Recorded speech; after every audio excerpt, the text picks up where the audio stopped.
Insuin muna tayo mga buddy. Punasan. Tatanggal na yung fuel filter buddy. Punasan ko muna buddy.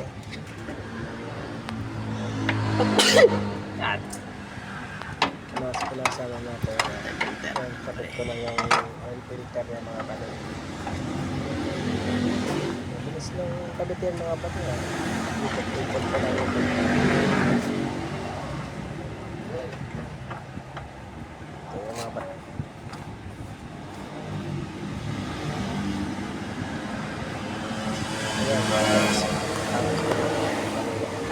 Yung panghapit ng oil filter mga kapatid. Chaplain. So dito ko na siya tinanggal kasi nilinis ko din yung mga brake pads niya at saka mga preno apat. Kaya dito ko na pinadaan kasi maluwag dito. Dito na naman ako mga kapatid. Nilinis ko na yung sensor niya mga kapatid.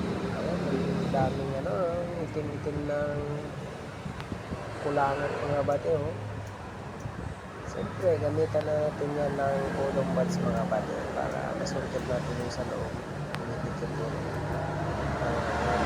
kailangan lang dahanin lang mga bate kasi may siya sa wire siya sa maliit na sa ilalim ngayon nakita nyo mga bate bali dalawa siya Pakamot. Talaga mga bate kaya siya itim na ayan tapos Hindi mo pala alam ganun pala yan po ayan sisip ko mga bate tayo Ba't wala yung isang gano'n? Wala eh. Paano yung takot niya?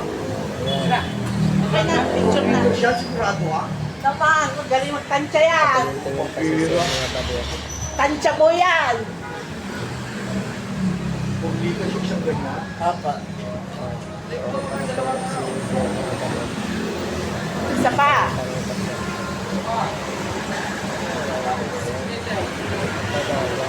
Kung litas daw yan, paano yung takot siya eh?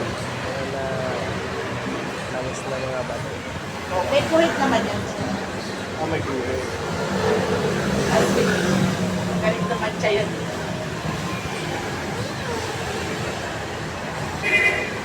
Ay, di mo. Ano yung problema? Pag ano sakit? kasi kulang Meron akong pag-speak. Ay, talaga.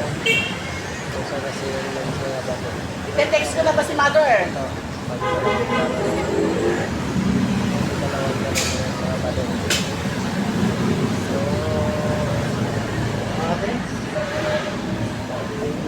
tayo si Sir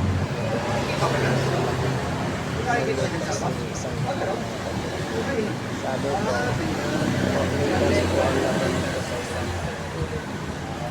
wala na sasakyan So, sa gansugan 6 meter lang po ang kasi sa dalawang galon po